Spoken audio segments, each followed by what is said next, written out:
একটা সরু জলপথ, দেখতে সাধারণ, কিন্তু এর ভেতর দিয়ে প্রবাহিত হয় পুরো বিশ্বের শক্তি। প্রতিদিন হাজার হাজার জাহাজ পাড়ি দেয় এই পথ দিয়ে, তেল, গ্যাস আর জ্বালানির বিশাল ভাণ্ডার নিয়ে। এই পথের নাম হরমুজ প্রণালী।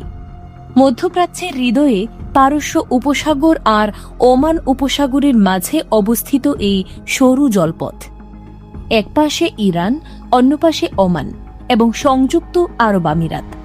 সবচেয়ে সরু জায়গায় এর প্রস্থ মাত্র প্রায় ৩৩ কিলোমিটার, কিন্তু এর গুরুত্ব পুরো পৃথিবীর জন্য অপরিহার্য।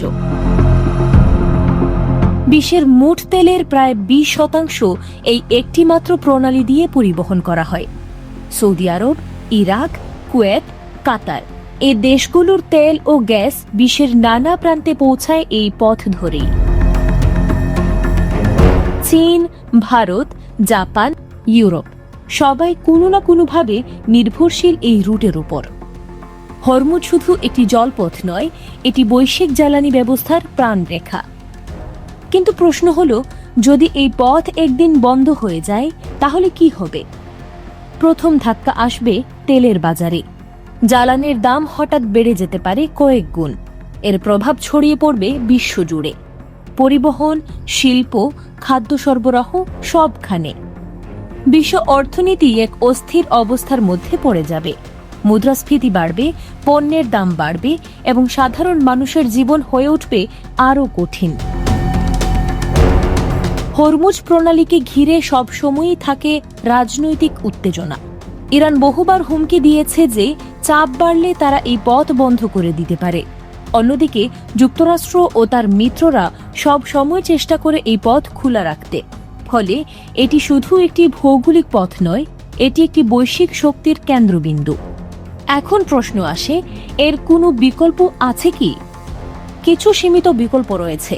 সৌদি আরবের অভ্যন্তরীণ পাইপলাইন তেলকে লোহিত সাগরের দিকে নিয়ে যেতে পারে। সংযুক্ত আরব আমিরাতেরও একটি পাইপলাইন আছে যা ওমান সাগরের দিকে যায়। কিন্তু বাস্তবতা হল, এই বিকল্পগুলো পুরো বিশ্বের চাহিদা পূরণ করার মতো সক্ষম নয়। অর্থাৎ হরমুজের কোনো পূর্ণ বিকল্প এখনো নেই। যদি কখনো এই প্রণালী বন্ধ হয়ে যায় তাহলে শুধু মধ্যপ্রাচ্য নয়, পুরো বিশ্বের অর্থনীতি কেঁপে উঠবে। স্টক মার্কেট ধসে পড়বে, জ্বালানির দাম আকাশ ছোঁয়া হবে এবং বৈশ্বিক সরবরাহ ব্যবস্থা ভেঙে পড়ার ঝুঁকিতে পড়বে। একটি সরু জলপথ, কিন্তু এর ওপর দাঁড়িয়ে আছে পুরো বিশ্বের জ্বালানির ভারসাম্য। হরমুজ প্রণালী তাই শুধু একটি ভৌগোলিক স্থান নয়, এটি বিশ্বের শক্তি, অর্থনীতি এবং রাজনীতির এক অদৃশ্য নিয়ন্ত্রক। যতদিন বিশ্ব জ্বালানির ওপর নির্ভরশীল থাকবে, ততদিন এই সরু জলপথ থাকবে অপরিহার্য।